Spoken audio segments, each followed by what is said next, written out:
Okay. Here we go. Unmute myself. There we go. Oh, okay. Why is... Oh, it's because my the camera's down here.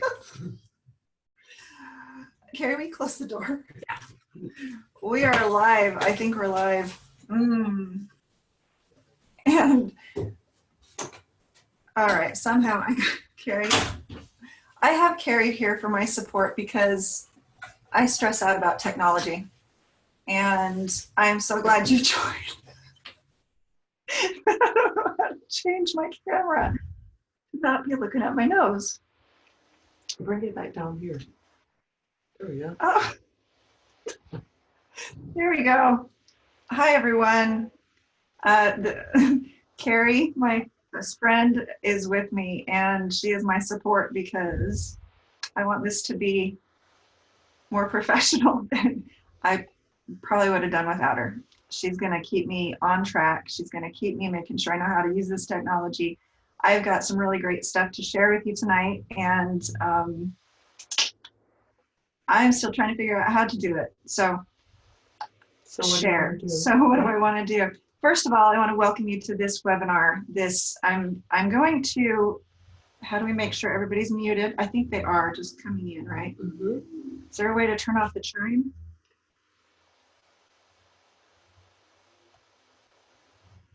Okay, we want that open.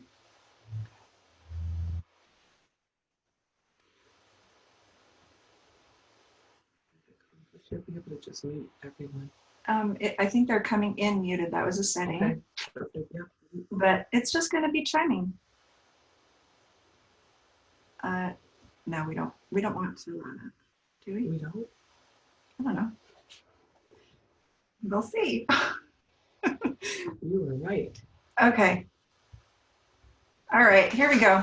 This is the webinar for aspiring authors, and I'm excited to share with you, oh gosh, so much information.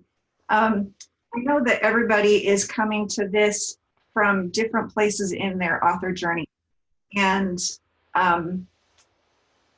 we're just going to listen to all that music chiming and ignore it because I don't know how to turn it off, but we're excited everybody's coming on. We had a lot of people sign up tonight for this webinar. I know some of you may have to leave early or maybe didn't get to watch this live, but we are recording, right? We're recording? We are recording. We are recording. Top left. There we go. So that it will be available after the fact. So if you missed something, you can come back to it. We'll send out a link at the end to the recording. I'm going to encourage you to take out a notepad so that you can just capture some notes about what we're going to talk about. We do have a chat feature available, so I may pose a question and you can answer in the chat. It might help me understand where you're at, what you're working on. Just a little backstory. I'm assuming that if you're on this call or on this meeting, you know a little bit about what I do and why I do it. I'm not going to take a lot of time with that, but in case you were invited to this by someone else who knows but you don't know, I'm just going to give you something. About 20 years ago, my husband and I had been struggling for some time with some real hefty setbacks, especially financially, and we just couldn't get in front of it. And to the point where I was questioning everything about life, like, why can't we get in front of this? How is everybody else making ends meet?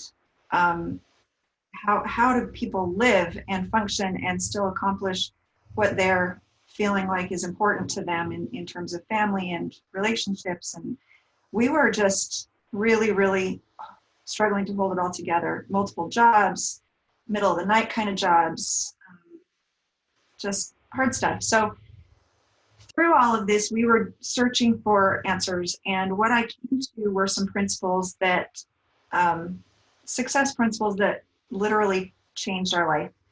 And because of that, I felt compelled to share what we had learned.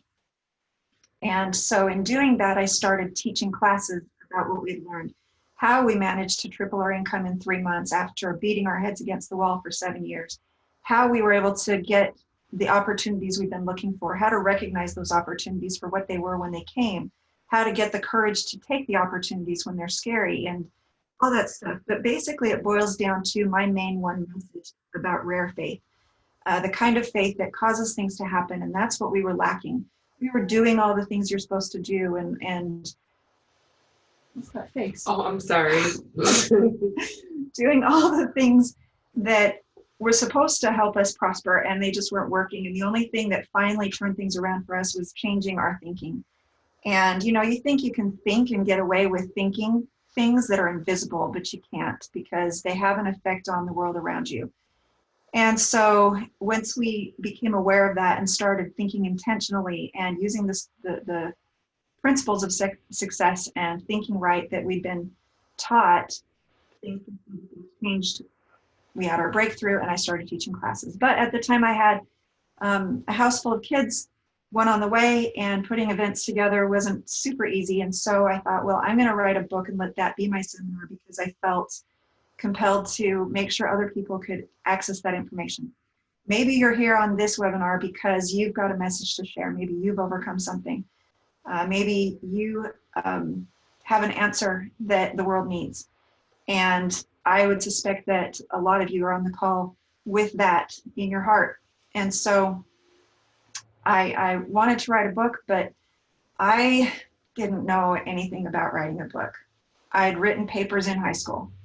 I'd written papers in college. I didn't know anything about how to write a book, but I thought, how hard could it be? I'll just start putting it to paper, and I would be on a Word document on my computer and just getting my thoughts out. And in time, I had a lot of pages and I was able to put that together in a book format.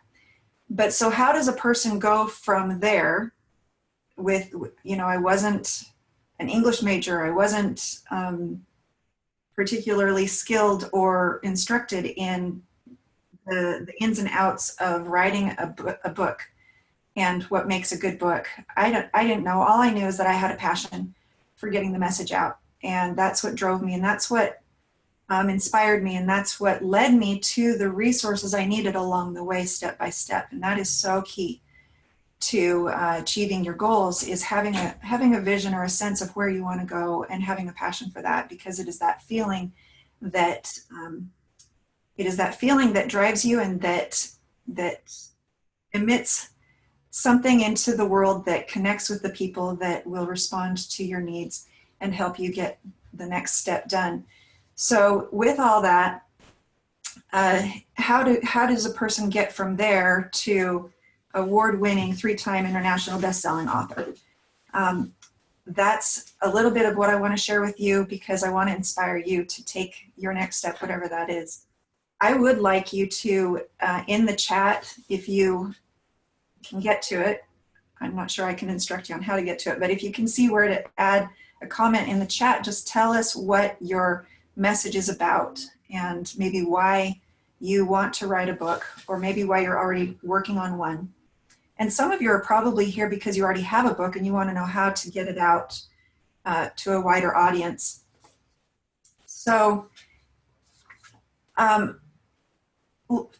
fast forward, I have 3 books now, and I have helped authors in the past, especially about 10 years ago.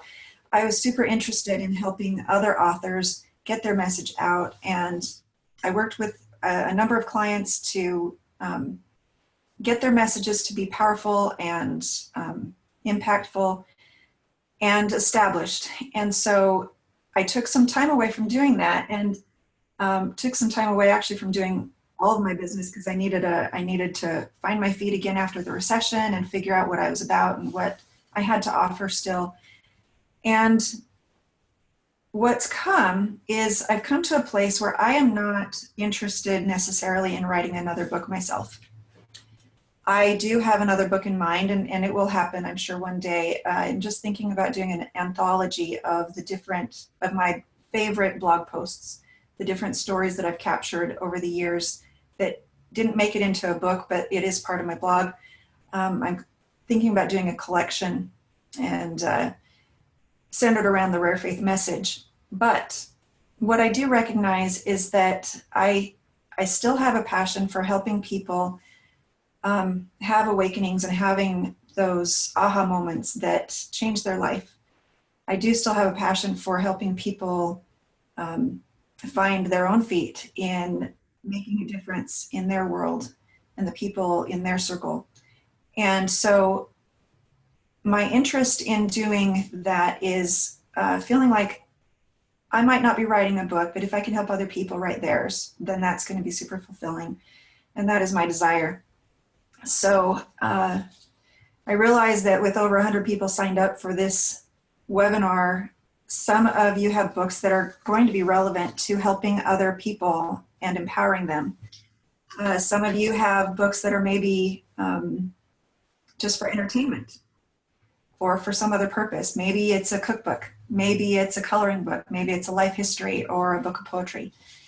Some of you may have books that are fictional and some that are nonfiction, and some maybe have a book, the kind of book what I like to call fiction nonfiction, where the messages that you have to offer are woven into a story. And honestly, that's probably my favorite format. That's what I tried to do with Jackrabbit Factor and Portal to Genius, where a person can get lost in a story and learn some things. So maybe that's what your book is about. And done right, again, those are my favorite kind. But my intention for tonight, and before we really begin, what I'd like you to do is set an intention for yourself. What you would like to get from tonight. Are you here with a question on your mind on like, what can you do next? What is your next step? Maybe you need a little shot of belief that you can make a difference, that you can finish your book, that you can get it out there, and that it can change lives. And I'm going to be talking to those who have that kind of a message. Now, if yours is like a book for entertainment, just a novel, or if it's something else, maybe it's a technical writing piece on how to assemble an engine. I don't know. It doesn't matter. Stay with me, even though I'm talking to those who may have empowering messages. Stay with me because you're going to get some information here that I think will help you too. Are you looking to be inspired tonight? Are you trying to figure out your next step? Do you know what your author goals are? What are your author goals? And I do have, you're using my screen. I know, and I apologize. People are texting me that they can't get on. Why? I don't know. What happened? They're still there. Okay. Tell you what, message them back and say they will get a recording, a link to the recording. Okay. Let's Can you just sit? Ooh. Leslie, I'm so sorry. Sorry, everyone. Can you just send that to me? Okay. So we can get you back here with everyone. I had no idea I was going to do that. Good. Okay. Back with you. Thanks, guys. We're just real. We're real people, and We are so real. kind of a mess, but you know, that's the way it goes when you're writing your book. I know a lot of people, they won't take the next step with their book because it's not perfect, because they don't know how to be perfect with it. You don't wait for that. Don't wait for that. Just do the next thing. And for us tonight, getting on this call with you was our next thing. And so we're just going to do it the way we're doing it. So my intention for you tonight is I want to leave you inspired and excited to do that next thing, whatever that is for you. And so with so many of you here coming from so many different backgrounds and levels of experience, I run the risk of sharing too much and overwhelming the new author, or sharing too little and boring the veteran author. And I don't think there's really going to be any way around that. And so instead of trying to cover a lot, or instead of trying to be specific to wherever one person might be on that path, I am going to talk about principles. And these principles can apply to everyone, no matter where they're at on that author journey. Okay. So, and then if there's other nuts and bolts that you wished had been on this, or if there's questions that weren't answered, at the end of this, I'm going to give you some resources where you'll be able to get more of that. So why are you writing a book? Has anybody answered that in the chat. Chat. I'm not seeing anybody writing about that in the chat. That's fine. That's fine. So let me share with you. I'm going to pull up my PowerPoint. I'm going to share my screen. Do I share my screen like this? Right here. Yep, that's it. And then I do this one. No. Yeah. That's it. And then I do this. Okay, how's that? All right, so this is a webinar for aspiring authors. Here we go. So do you have a message to share? I imagine you do. That's why you're on the call. And everybody's message is going to be very different. And I love that. I love that. Everybody's message, all the messages that are there to be shared are as different as the people there are to share them. And so if you've ever thought about your book as, well, somebody's, there's all kinds of books already about this. This has already been covered. People have already written about that. I just want you to just step back a little bit and understand that nobody has written your book on that. And that's so important to understand, that you have unique experiences. You have a unique perspective on it. And if you feel compelled to share your angle on any given topic, then it's worth sharing. And you don't want to get stuck thinking about, well, it's, somebody's already covered that. Nobody's covered it the way you're going to cover it. Nobody's going to bring your stories to the book like you will. Leslie? Yeah. I hate to interrupt you. Nobody can see or hear us. Really? Yeah. Okay.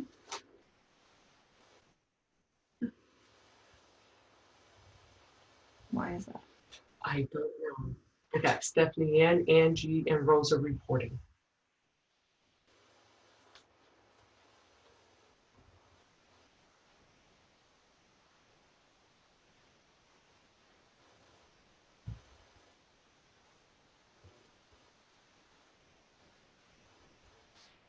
So we got word that nobody can hear or see us. Is that Right. true?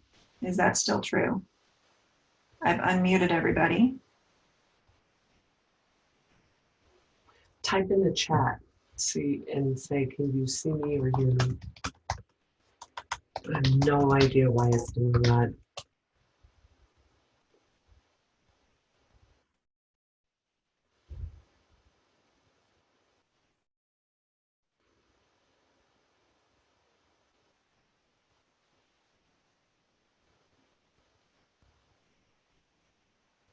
It says one participant is in the meeting.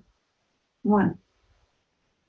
I have to admit them in. I have to admit them. Oh my gosh. Have you ever had to do that? No. Why is that? Hit it. Oh, there we are. Hey guys, I am so sorry. I believe that we were. Lena's wondering.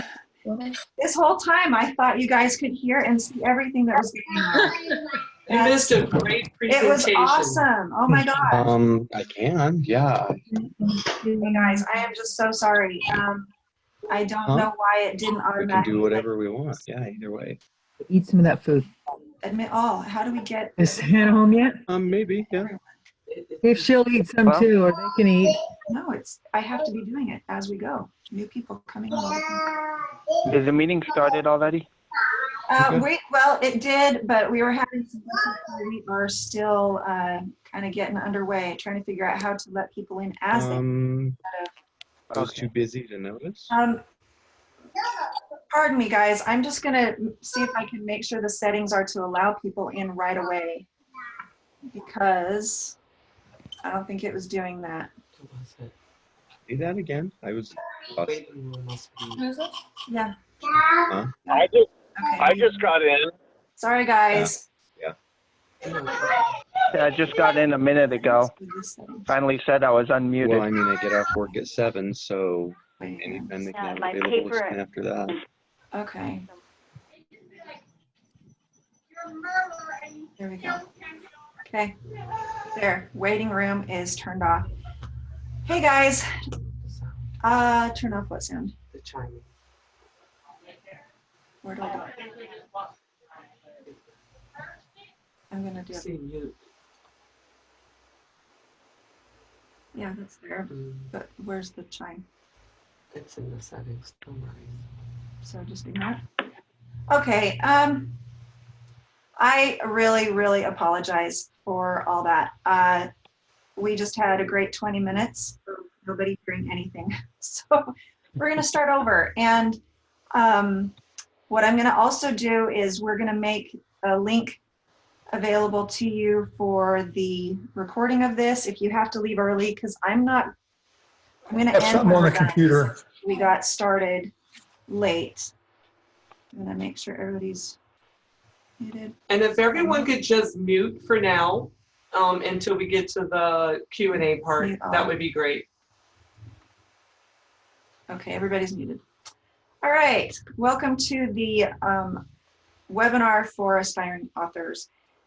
Oh, I'm a little bit thrown because I just taught for 20 minutes and now I gotta get back to where I was. All right, so I am excited to share with you tonight some things that I'm hoping are gonna help each of you on your author path. I don't know why all of you are here, what kind of books you have in mind or books that you're working on. But if you'd like to add it to the chat, just tell me what your topic is. I know that in the registration it asked what your topic was, but if you're here on the chat and want to include that, that would help me see who's here and what you're up to. One of the challenges for doing a class like this is, and we had quite a few people sign up. I know not all of them are going to be able to get on live, but they'll be watching the replay. And that is that I run the risk when I do a class like this on overwhelming the new author with too much information, because I'd love to share with you everything that I did going from a non-author to a award-winning 3-time international best-selling author, and all the steps in between and the things that I learned and the challenges I had to overcome and the questions I had and the insecurities and all of those things that I think most authors face at some point. I'd love to do that, but that's so much information and it can leave a new author feeling like, oh, I can't take that path. There's no way I'm going to do all that. It's not worth it. I don't want to overwhelm anyone, and at the same time, I know some of you are authors who've been doing this for a long time, and maybe your books are even already done, maybe they're already published, maybe they're already in the marketplace, and you're just looking for ways to reach, to expand their reach. And so I run the risk of boring you by not sharing enough. And so my plan for tonight is just to share principles. Principles that I believe will apply to every author no matter where you are on the path. And if we don't cover something you hoped to hear, I'm going to be pointing you to some resources at the end of the meeting that will get you more information at this whatever stage you're at. So thumbs up, is that okay? Perfect. So some of the people who are here tonight, here's a book idea for understanding some of the nuances about the faith that leads to miracles.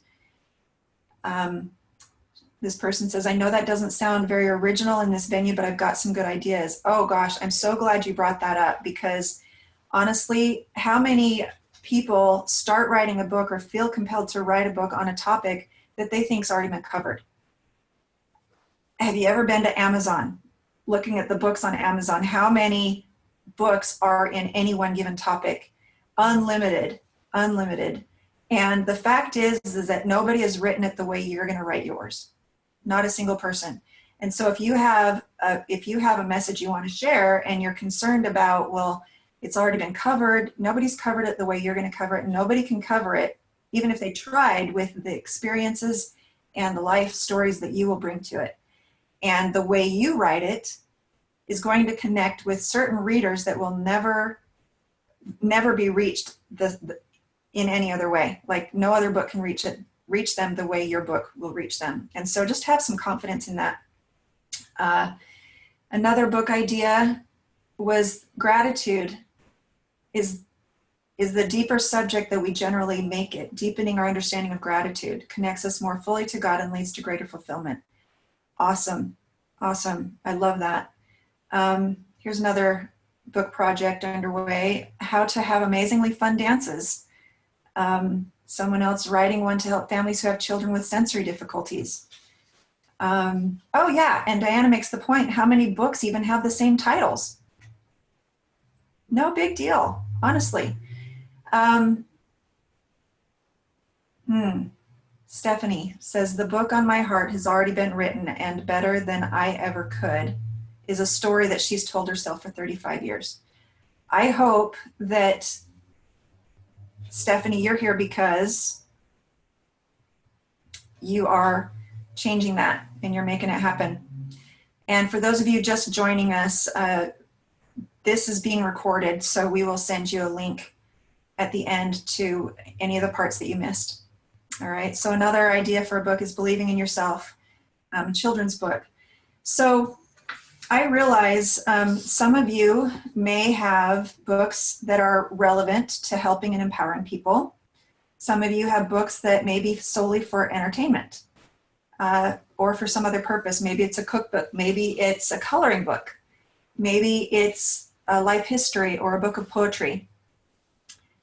Some of your books may be fiction and some may be nonfiction, and some may be what I like to call fiction nonfiction, which is what I've tried to do with Jackrabbit Factor and Portal to Genius, where you're sharing true principles through story, which makes for a really tremendous challenge when you are uploading your book files to something like Amazon and having to put it in a category.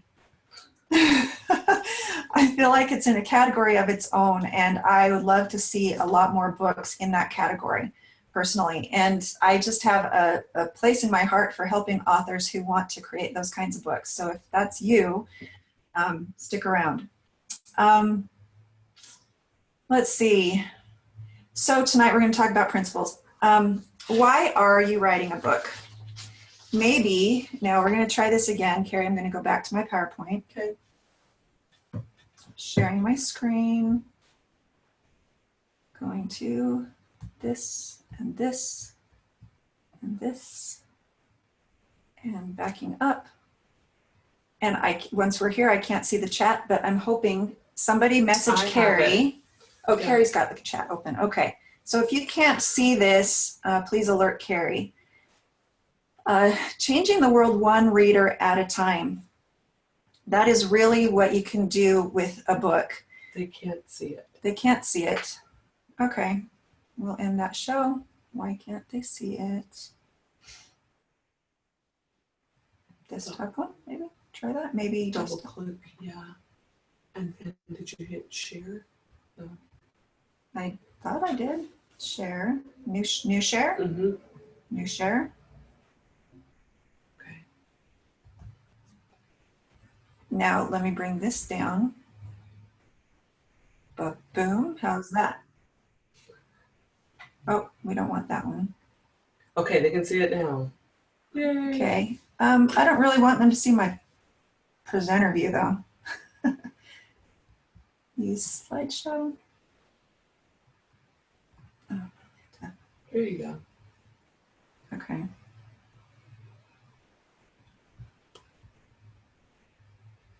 How did I do that? Hey! Give me a hand. Look at Stephanie's face. Unless it's not. It must be good. Okay, that's how I know. Stephanie gave me the smile. Yeah. All right, so you have a message to share.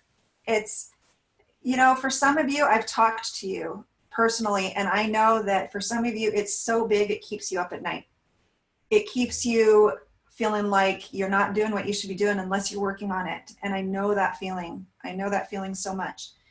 But why do we write? What is that? What is that, Carrie? I must have drawn. We're going to leave it there. A tool. Yeah. I am so savvy, telling you what. That's why I'm a best-selling author. Why do you write? Maybe you're feeling an internal push to write something. Maybe you have a message to share.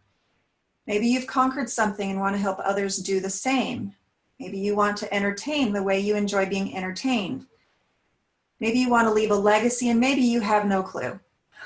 And that's okay too, because every book idea starts in that very, very baby step of, I feel like I'm supposed to do something and I have no clue what I'm doing. And that's okay too. So what is your goal? Oh, Carrie, that mark is going to be on every single screen. There you go. Is it? See. I'm going to ignore it. I'm just going to ignore it.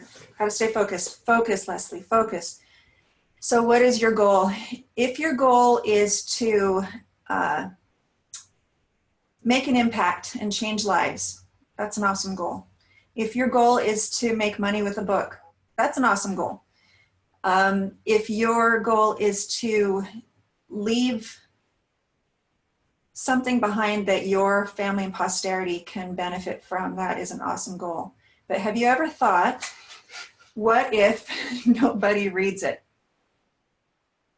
What if you write a book and nobody reads it? What if you mess up on the grammar? What if someone laughs at you? Have you ever thought, who am I to think I can write a book? Okay, this is me. Who am I to think I can do a webinar? What if I can't get a publisher?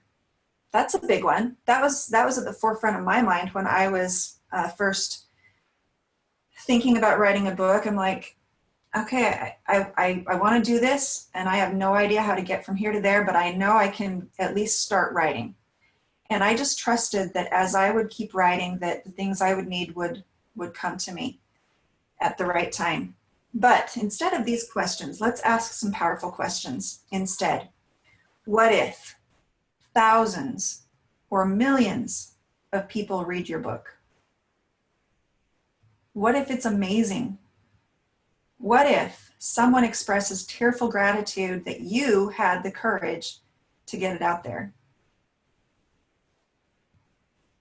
Or who am I to reject the good idea that won't leave me alone? What if you find the perfect way to publish it? What if all the resources you need line up while you write it? And that was the mindset I had to choose to get my books done. I had to believe these things, or I would just not be motivated to keep going. I want to see if I can still see the chat. There we go. Where'd the art go?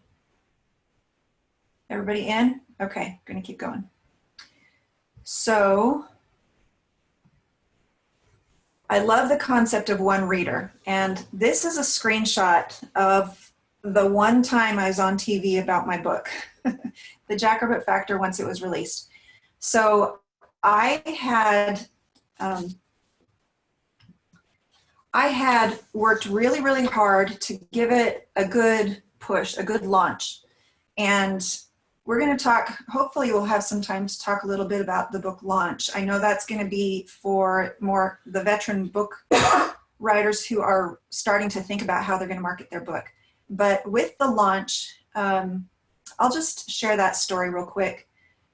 As I was writing The Jackrabbit Factor, I kind of got stuck about halfway through and was losing my motivation, and I was having to wake up early to work on it because life with the kids was really busy. And at the top of my manuscript, I had written my goal statement about my author goals.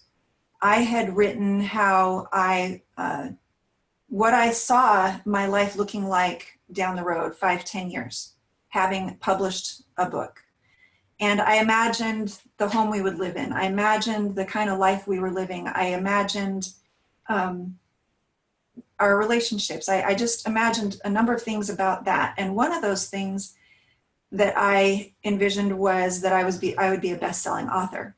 Now, for those of you who have followed my work a little bit, you know that there are two ways to have a goal turned over to the subconscious mind, because the part of your mind that sets the goal, the conscious part of your mind, is not the same part of your mind that achieves the goal. we get stuck in our author goals, we get stuck in our other goals when we set a goal with our consciousness and try to achieve it with our consciousness. Because what's really running the show are our subconscious programs. It is our subconscious mind that likes to keep us safe, and anything different than what we're experiencing right now is unsafe, according to the subconscious. And so you have to get your subconscious mind on board so that it can help participate in helping you achieve your goals. And so there's two ways to get an idea from the conscious mind to the subconscious mind. And the first way is through emotion. And so if you daydream about what you're wanting to accomplish, Olympians, you think about how often they're running through their head what that victory lap is going to feel like. They're creating it in their mind and allowing themselves to add an emotional charge to it. By having that emotion, it sends a message to the subconscious mind that this new image is important, and it's important for you to help me accomplish this. And so I knew that emotion was one of those ways that I would have that help with my subconscious mind on my author goals. And so I would write, and I'd imagine what it would feel like to have a reader read my book and feel what I was feeling for them, because I would have in my mind my readers that were suffering or struggling with the things I had been struggling and suffering with. They were in my mind. I was feeling the suffering with them as I was writing, and I was feeling the epiphanies with them. And I was feeling the joy and the excitement of, oh my gosh, this is how it works. I can do this. I was feeling that with them. And oftentimes I would be writing tearfully, knowing that they were having a breakthrough, and I was experiencing it with them right then and there, even before the book was published, knowing that that would one day be their experience.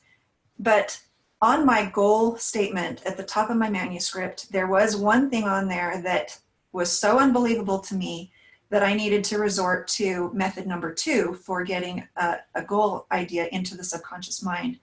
And that method number 2 is repetition. So if you have a hard time feeling what the goal achieved is going to feel like in order to turn it over to the subconscious, you can accomplish the same thing through repetition by repeating that statement, I have this or I am that, over and over and over again.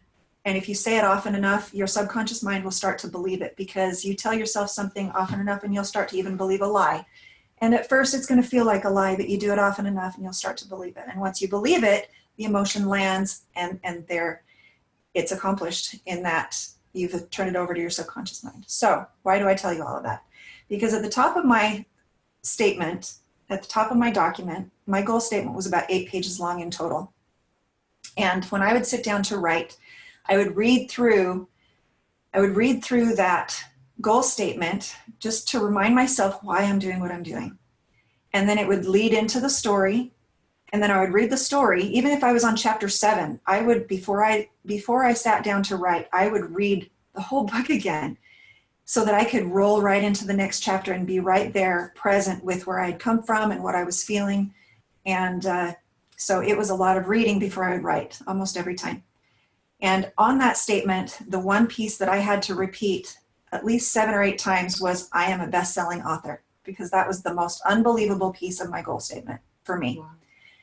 I would read, we live in this house, we are having these experiences, and I am a best-selling author, I'm a best-selling author, I'm a best-selling author, I'm a best-selling author. And I had to repeat it because it was so unbelievable to me. But I do remember after about a month of this, reading it every day, I had this moment where something shifted and I felt it. And it was like, maybe I will be, maybe that could actually happen. And for the first time, I could feel the possibility. But up until then, I couldn't. And so I felt the possibility, and I was like, oh, and I was able to feel it. And that got exciting to me, because then I knew I had changed in here, and that the next thing after that would be resources and the stuff that I would need next on that journey were going to start lining up for me. Well, I can say that in hindsight. I can't say that I was 100% sure that was happening at the time, but I had had enough experience with the goal setting and achievement process to trust that to some degree. And then it wasn't too long after that, probably a few weeks, I got an email from a man in New York by the name of Zev Saftlis. he wrote me an email saying, hey, I just read your book, Hidden Treasures, which, by the way, you might not know, Hidden Treasures came first. I wrote that, and it circulated as an ebook 2 years before Jackrabbit Factor. I wrote Jackrabbit Factor to be kind of a primer for the meatier information in Hidden Treasures. But he had read Hidden Treasures as an ebook, and he said, you know what, I think you have a bestseller here. And I said, oh, well, thank you very much. I appreciate that. But I had it in my mind that Jackrabbit Factor would be the bestseller. And so I appreciated his comment, but I wasn't super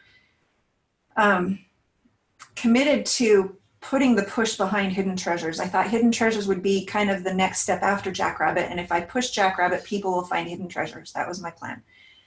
And so I said, you know, I appreciate that, but this other book is what I intend to be my bestseller. And he's like, oh, okay, great. And then he said this.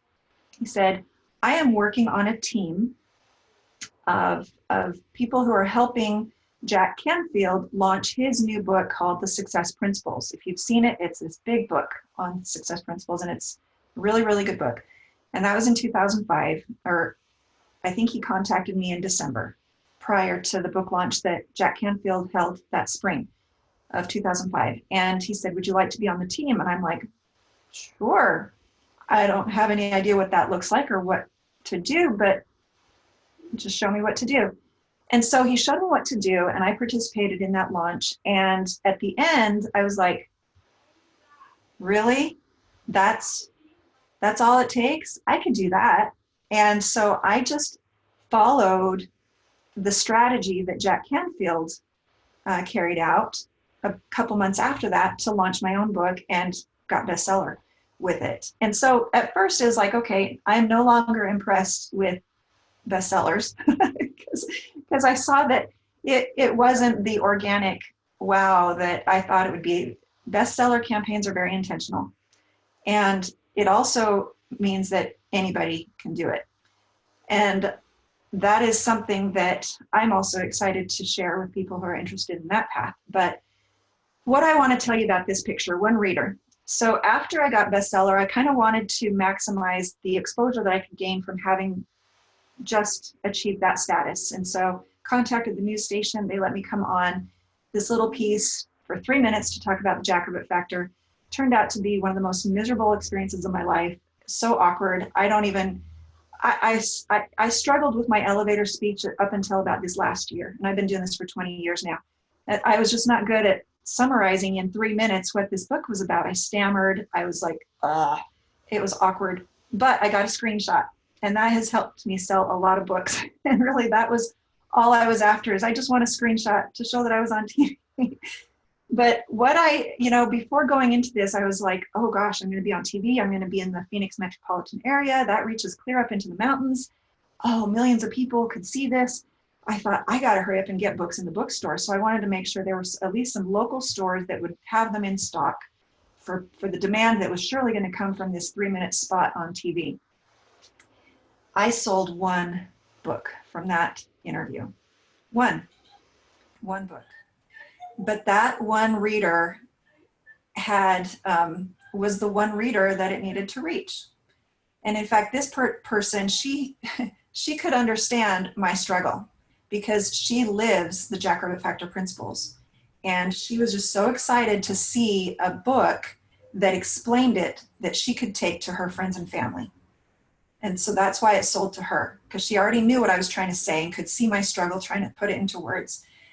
And yet that was all it needed to be. And so are you willing to go through the birthing process of a book for one person?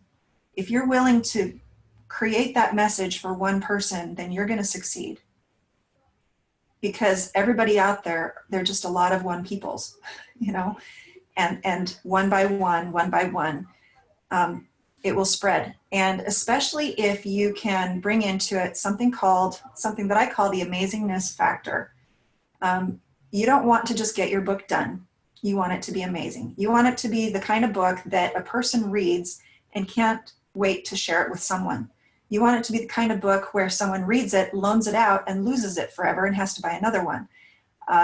And I am convinced that no matter what a person's message is, that amazingness factor, that secret sauce can be worked in. And I'll tell you that the key to that, now I do entire trainings on this, and so this is just a little nugget. And if you get this, if you hear me on this nugget, you'll have that secret sauce in your work. And what that is the same thing that you use to achieve a goal. That sounds simplistic, but remember what I shared earlier, in that in order to have a goal, in order to have those lucky breaks, those uncanny coincidences. I mean, the fact that I set a goal to become a best-selling author and some random guy, a Jewish man in New York, emails me because he got a hold of an ebook that circulated somewhere that landed in front of him to ask me if I wanted to join the team that would teach me how to become a bestseller. These kinds of things are not coincidences. They are a result of very intentional thinking. But more than just intentional thinking, it's a result of that feeling, that emotion that you bring to the project. And so if you want your book to have the amazingness factor, then I invite you to sit down next time you work on it and close your eyes and imagine the reader whose life it's going to change. And I don't mean picture them in a lazy chair somewhere in their living room. I'm saying be that person. You be that person. What are you feeling right now, suffering? What are you struggling with? What are you blind to? What do you wish someone would help you with? Be that person. And then imagine them holding your book and feeling what they're going to feel when they get the answer that you're going to provide them. If you approach your next chapter with that mindset and that feeling, the amazingness factor is going to be a natural byproduct. It's going to come through. It's going to come through. And you can always tell if you've created that amazingness factor when you go back and read that paragraph that you wrote to see if that energy, that feeling is infused in it. Sometimes you might have to get a little real. You might have to be a little bit transparent. You might have to be vulnerable to let that through. But if you're willing to do that, you're going to have the amazingness factor. You think about your topic, your subject, whatever it is. You go to Amazon, you go to the bookstore, you find other books on that topic, you open it up, and you can tell by just flipping open to any page and reading a paragraph if that book has the amazingness factor. And there are so many books out there that were treated like business cards. Somebody had a message, somebody wanted to build a platform, somebody wanted to be somebody, somebody wanted to have credentials. I'm an author, I have a book, I have something to sell at the back of my room when I give a presentation. That's their intention, and they achieve it because that's what their goal was. But if they'll stop and take the time to infuse that amazingness factor, then they will have created a book that will be viral. They will create a book that people will share and talk about. And I tell you what, the best sellers out there, most of them do not have the amazingness factor. Most of them don't. They're best sellers because they knew how to market well. And I would just love to see the best books get marketed well. And that's what these principles can help you do. So, do I change my slide? Oh, there we go. Do you want to be a bestseller? Let me just share some of the myths that were, and maybe you already knew these things. I did not. It was an awakening to kind of go down that path, especially during that launch, and realize that, okay, this is just a mechanical process of making something happen. Keep talking. Okay. Myth number 1. A best-selling book must be a good book. Sadly, no. Can I get rid of this now? Okay. The red one. The red one. Best-selling book does not have to be a good book. So that can have a couple things kind of packed in that. Number 1, if you don't think your book is good, it can still be a bestseller. There's that. I hope you think your book is good. I hope you don't give up on your book, but get it to a place where you are proud of it. You want that. But by the same token, a lot of books out there that are not super good are bestsellers. And so it just kind of levels the playing field a little bit. It's not about having a good book. Now, if you have a good book and you're a best-selling author, then that good book is going to have a better shot at reaching all the people that it needs to reach. And so that was my intention is, you know, when I saw what it took to be a bestseller, and I'm like, well, that's kind of a game. Am I willing to play the game for the sake of the message? And I decided, yeah, I wanted the book to have the best shot. And so I played the game, and I gave it that. Now, it isn't to say that it doesn't have those sales, but there's ways to generate those sales to achieve that status in a certain way to get that. And there are different levels of bestsellerness, bestsellerhood. For example, the New York Times bestseller list is like the Holy Grail for authors, and it's a lot harder to achieve that. It's also very expensive to achieve that if you're doing it intentionally. There are less expensive ways to get the status of bestseller on Amazon, for example, or barnesandnoble.com. Myth number 2, a best-selling book makes the most money. Okay, that's a big myth. That's not true either. I know one author who went for the New York Times bestseller status, spent $750,000 to achieve it. $750,000 to achieve it.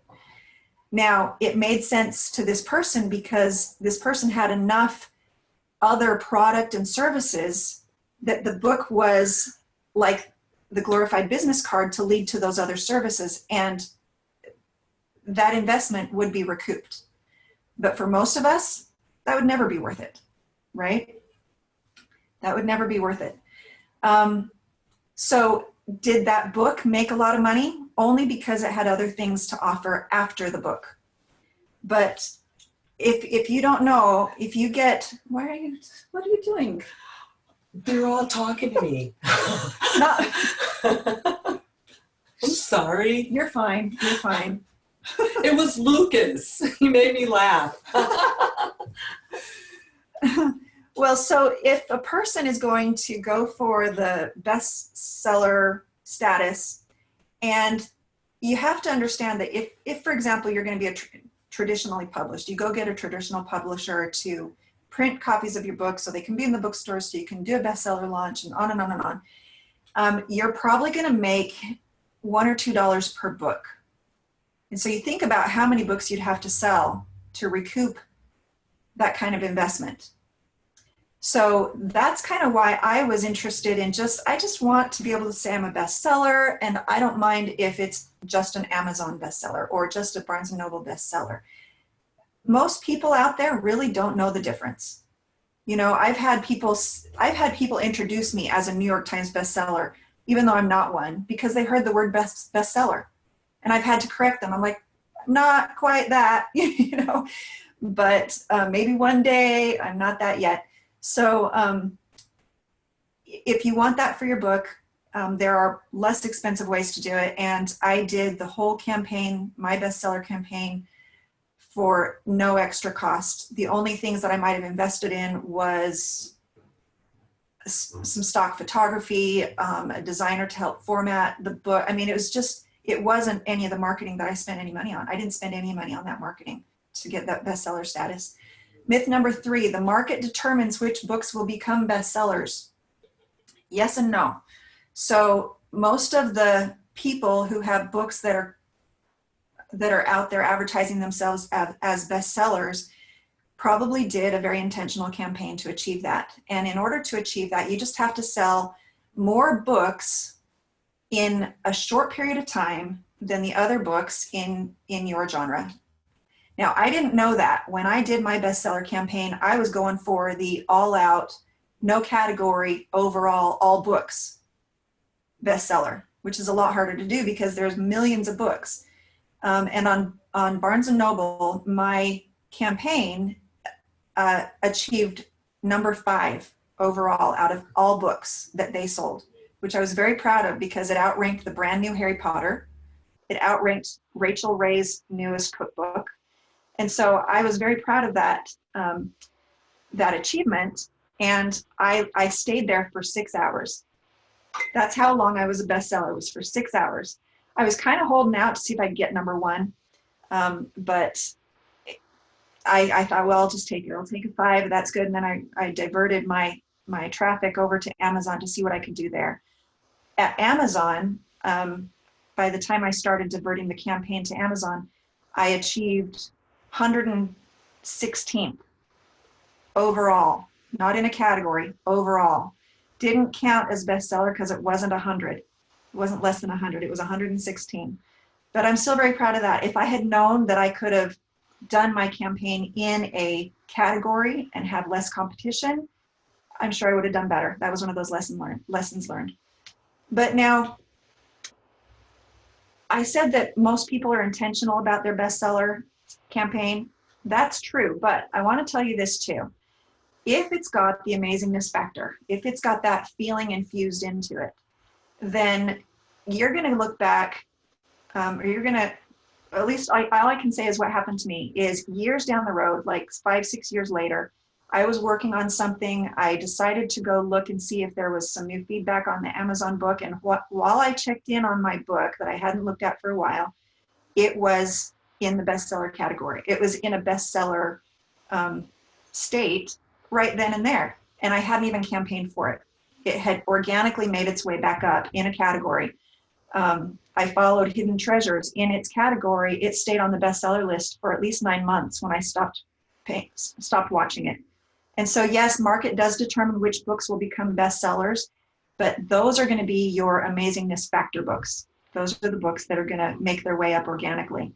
But you got to give them a good push, and that's why I do recommend running a launch campaign if you want that. Myth number 4: you have to sell thousands of books to be a bestseller. No. So in order to achieve my bestseller status on Barnes & Noble, ranked number 5 overall over all the books, I sold probably less than 300 books within a couple hours. Done. And how I sold those 300 books in a few hours, there's a strategy to that too. And that's something that I share in my program called The Profitable Author. I'll point you to that a little bit later. So next, teaching through story. I'm not going to take a lot of time on this because I know some of you are needing to be done right now since we got a late start, but I just want to share this. If you do have a message to share and you have points to teach, principles to convey, how to, step by step, always infuse story into it, because it's the story that gets it out of people's heads and into their hearts. And if you can reach their heart, they're going to talk about your book. Okay. Now, I wanted to point you to these resources before we run out of time. If you would like to know the top 10 new author mistakes, I have a free report that you can download. And all of these links I'm going to send you in an email after the fact. So if you don't want to write them down, you'll get them in an email. Excuse me. But the top 10 new author mistakes are the things that I learned the hard way.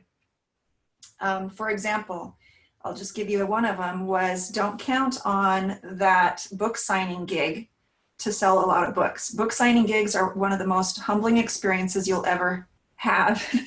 I've heard Jack Canfield and others say that book signings are a lot of, if you've got a big name already and they're there to see you, a lot of times they'll bring the book that they already own just for you to sign it. They're not buying a new book, And so it's a great way to meet people, but it's not a super profitable activity in general. Another author mistake was, I know one couple who had a book on parenting, and they didn't do a launch campaign. They didn't need to because they were on Oprah. They landed on Oprah about their book, Teaching Principles of Teaching Responsibility, I think, to Children. And it was a great spot on Oprah. It was amazing. They had, as you can imagine, a ton of sales. I think it put them on the New York Times bestseller list. And then they had no way to notify anybody when they had their second book come out. And so that was one of their big mistakes, that they said that they wish they had created some kind of a way or something in the book that would invite their readers to connect with them and stay in touch with them so that they could be notified when their next book came out. And so there's just a lot of little things that to put in place ahead of time, ahead of a book launch, can really mean the difference between, you know, a ball that drops flat and one that causes ripples that go a lot farther and longer. So when that happened to them, it was before the internet, so it's not like they had a website that they could have pointed people to, but they could have had something at the back of the book that said, contact us here to be on our newsletter, which, you know, I don't know if you're aware of this, but back in the 80s, 90s, newsletters were something that you sent in the mail, and people would do that. So that's one way they could have been in touch with their readership. The next thing on this resources list that I want to point you to is called The Profitable Author. That is an online program that I created explaining how I made over $1 million giving my books away for free. Now that sounds, to me even, that sounds bizarre, because I'm not going to say I'm a millionaire, right? But over time, if you can point to one activity causing enough revenue that adds up to that over several years, I can say that. And it did happen. And it's grown more than that. But this program shows you how to do the bestseller launch. It shows you everything I did. It shows you the screenshots of the web pages I used. Super, super cheesy website that did the job. And what's funny is it was cheesy back then too, not just because it was old. It was cheesy then at the time, and it still caused me to sell more books at that time than the brand new Harry Potter. And so these principles do work no matter what. If you wanted to get that program before Friday or by Friday, it's on sale for $159 with this code WBN90. Again, this will be in an email to you, Profitable Author. The Profitable Author, let me just share with you, I'll come back to this other thing, but I want to tell you some more what's in that. Book publishing secrets, whether or not to have a publisher. I thought I wanted one. I am so glad now that I don't have one. And there's a number of reasons why. One of them is that if I had a publisher, I would not be allowed to give my books away for free. And it's by giving my books away for free that I've been able to become profitable. It's allowed me to connect with a lot of readers. My co-author to Portal to Genius is a New York Times bestselling author. He is the one that spent $750,000 to achieve that. And he told me after his launch, he said, you know, I may be a New York Times bestselling author, but you have more readers. And that's an interesting thought, because do you want big status or do you want a lot of readership? I want a lot of readers, and I want a lot of readers that I can communicate with after the fact. And so building a subscriber base of people who wanted my free thing and are there that I can communicate with each week with new articles and offers and things. And that is how I've been able to profit from my book, even though it was not accepted by any of the American publishers. I do publish outside of the country traditionally, but self-publish here. How to self-publish on a shoestring. How to make your book a bestseller without spending $10,000 or more, because there are people that will help you with a campaign that have that system down, but it usually costs thousands of dollars to have that, because it is a lot of work, but there is a way to do it, and I show you how, just yourself, with some elbow grease. Do-it-yourself tricks to save money on editors, typesetters, and printers. How to build a team of volunteers who are excited to promote your book. The top 10 new author mistakes to avoid is in there. How and when to get into the brick and mortar stores. I got into Walmart and thought I was something pretty special until after several months, they had paid me a big check to buy the books that they would stock. And at the end of the season, they sent me all the books back that didn't sell with a bill that I had to buy them back. I didn't see that in the small print. And so here I was excited. I spent all the money. And then I had to come up with the money to pay them back for all the unsold books. I didn't see that coming. I should have. It was probably in the print, in the contract, but I was just excited. I would much rather be in the brick and mortar stores by local demand. I don't want to, because if it's on the shelves, it's my job to send people to buy them. And if I don't know where people are, I'm not going to be sending people to different parts of the country because my book is on that shelf. I don't know where they are. But if a particular part of the country has people coming in asking for my book often enough, the bookstore at their own risk will stock my book. And it's a whole different kind of arrangement. And that's the way I would much rather do it. Choosing your distributor, making sure that your book can be accessed in any of the bookstores. If your book is of a religious nature in your faith, you might find out that Ingram, which supplies to all the major bookstores, doesn't supply to maybe your church bookstores. And so there's some distributors that are specialty in each of those different areas. How to repurpose your materials in multiple formats for a six-figure income. I break that down for you. Basic internet marketing tips and tricks for authors. How to find the time to get your book done and marketed. And your cover design, do it yourself, hire it out, or what? How to do it cheaply. Oh, it's so much less expensive to do it now more than ever because the tools have gotten better and more people are learning how to use those tools. Finish it fast, make it amazing, or both. I encourage you to do both. So the last thing I want to share with you is the book writing retreat. I'm doing a retreat in April. Carrie, what is the date on that? April 21st through 25th? Yes. April 21st through 25th.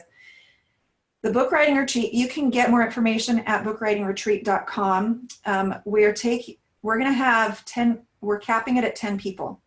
This is where I'm going to be helping people infuse that amazingness factor into their books and giving them a lot of these tips that will help them finish the book, finish it well, and make it profitable.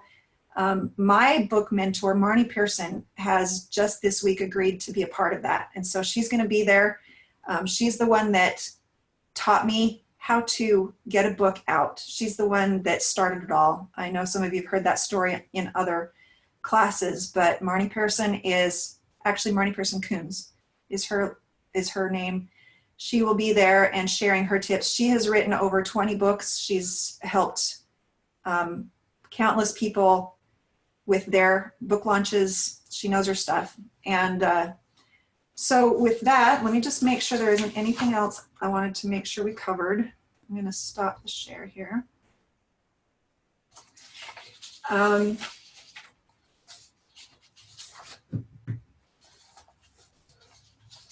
just wish I could just give to you my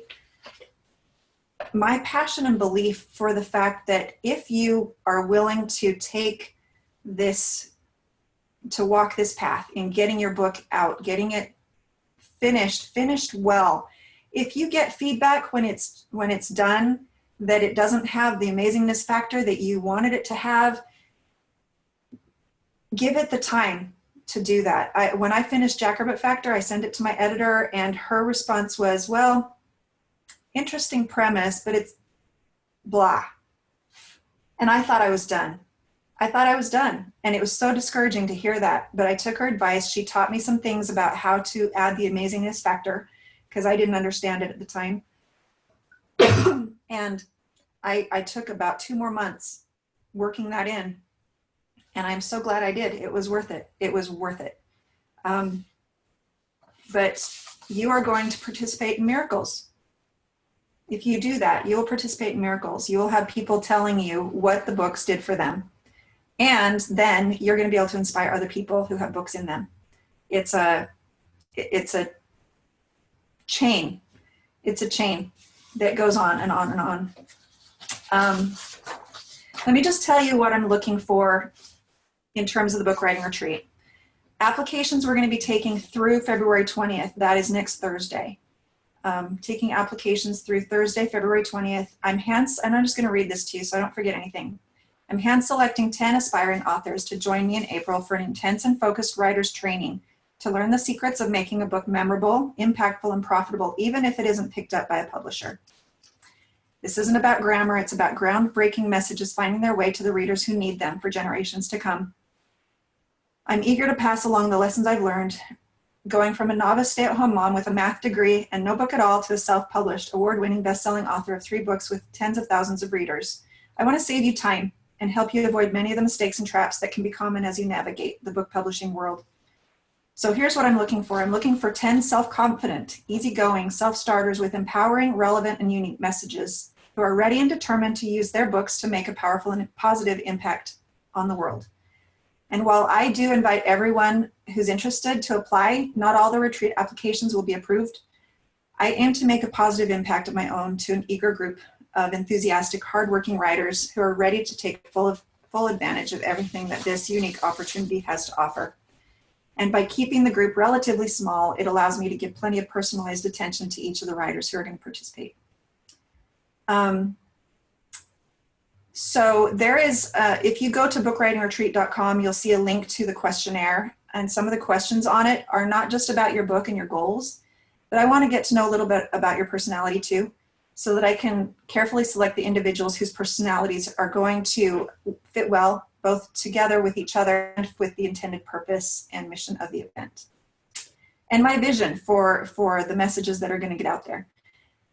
So something you might be interested to know, if your application is approved, you'll be invited to join me and up to 9 other authors. Carrie will be there, and Marnie is going to be there. April 21st through 25th at the Crown Plaza Resort in Chandler, Arizona. The investment is $5,950, and it's going to include your room, all your meals, training, and personalized coaching for 5 days. If your application is approved, a non-refundable deposit of 20% will be due on or before February 29th. This will all be included in the email as well, with the remainder due by March 31st. And if you pay in full by the first deadline, you will receive a 5% discount. So you'll save hundreds of dollars to do it all at once. And I'm sure there's going to be people with questions. We need to close, but Lucas, I like that. Set a date and get it out. Otherwise, the book will be delayed forever trying to polish it. That is so true. That is so true. And I'll tell you what, even if your book is published traditionally with a traditional publisher, once you sign the contract and it becomes theirs, you know, they own the rights to it, they can publish it with typos and you don't have any say. That was news to me. Even traditional publishers get it wrong sometimes. And so don't worry about it being absolutely perfect. There's ways to get the proofreading done, even free. There's ways to get all of that done. So if you're wanting to be a part of that retreat, if you're wanting to be a part of the Profitable Author Program, set the goal, make that happen. If your message is worth it, and it is, just do the next step, whatever it is, even if it's just downloading that top 10 mistakes for new authors. That's a good place to start. But I encourage you to do something on the book even tonight. Add another paragraph to it. If you haven't even started yet, start working on your outline. Start getting your pieces together so that you can start weaving it into something powerful. And with that, I'm going to close. Carrie, do you have anything to add? No, look forward to seeing you in April. Yeah, so have a good night, everybody. If you have additional questions, you can shoot an email back to any of the messages that you've received from me. You'll get another one tomorrow with the link to this and all these other resources. And yeah, have a good night.